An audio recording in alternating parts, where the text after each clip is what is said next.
Assalamualaikum warahmatullahi wabarakatuh. Nama Novi Apriyani, NPM 1820060208. Lokal 7B non-reguler. Di sini saya akan membacakan tentang makalah saya yang berjudul Politik Ekonomi Kerakyatan.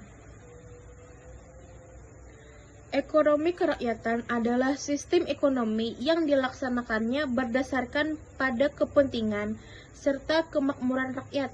Ekonomi kerakyatan merupakan sistem ekonomi yang diharapkan dapat ditegakkan di Indonesia sehingga didapat manfaat untuk bersama, bukan hanya bagi salah satu pihak saja.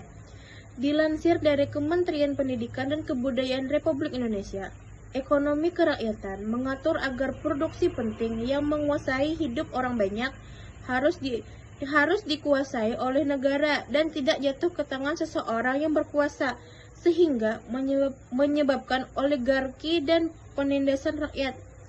Hal tersebut terkandung dalam Undang-Undang Dasar 1945 Pasal 33 Ayat 3 yang berbunyi, bumi dan air dan kekayaan alam yang terkandung di dalamnya dikuasai oleh negara dan dipergunakan untuk sebesar-besarnya kemakmuran rakyat.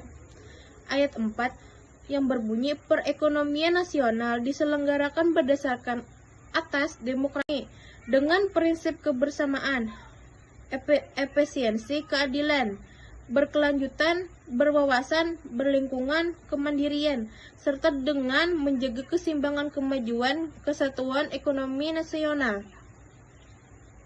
Tujuan politik ekonomi. Tujuan politik ekonomi yaitu antaranya satu, adanya satu politik memiliki tujuan agar kekuasaan yang ada di masyarakat maupun pemerintah diperoleh, dikelola, dan ditetapkan sesuai dengan norma hukum. Kedua, adanya politik dapat menciptakan kekuasaan di masyarakat maupun pemerintahan yang demokratif. Tiga, adanya politik dapat membentuk terselenggaranya kekuasaan pemerintah dan masyarakat yang mengacu pada prinsip negara kesatuan Republik Indonesia. 4. Politik bertujuan mensejahterakan seluruh rakyat Indonesia. 5.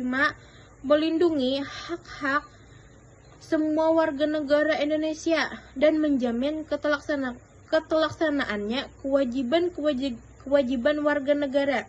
6. Menjaga keamanan dan perdamaian negara. 7. Menjaga kehidupan sosial yang seimbang dan kemajuan bangsa. Ekonomi kerakyatan dalam negara Pancasila contohnya, banyak sistem ekonomi yang tersebar di seluruh negara di dunia maupun melahirkan adanya ekonomi modern yang kerap kali dialami para pembisnis. Tapi di negara kita ada beberapa sistem ekonomi yang diambil oleh pembisnis. Salah satunya adalah sistem ekonomi Pancasila. Untuk itu, memahami sistem ekonomi Pancasila sangat penting bagi kita, masyarakat Indonesia. Sistem ekonomi Pancasila diharapkan mampu menjadi sistem bisnis yang baik untuk para pengusaha Indonesia. Hal ini terbukti dari lahirnya para pendiri perusahaan startup yang saat ini muncul di pasar konsumen Indonesia.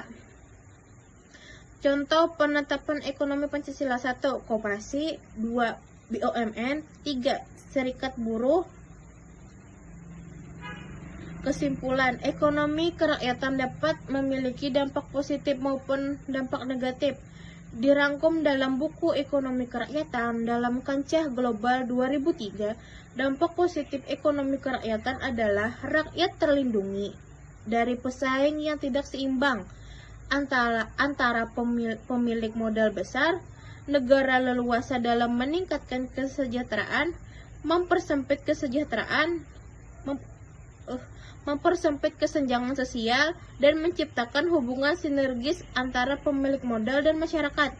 Adalah kurangnya minat pemilik modal, kemungkinan korupsi yang meningkat, dan mungkinnya timbulnya kemiskinan akibat kebijakan yang dibuat.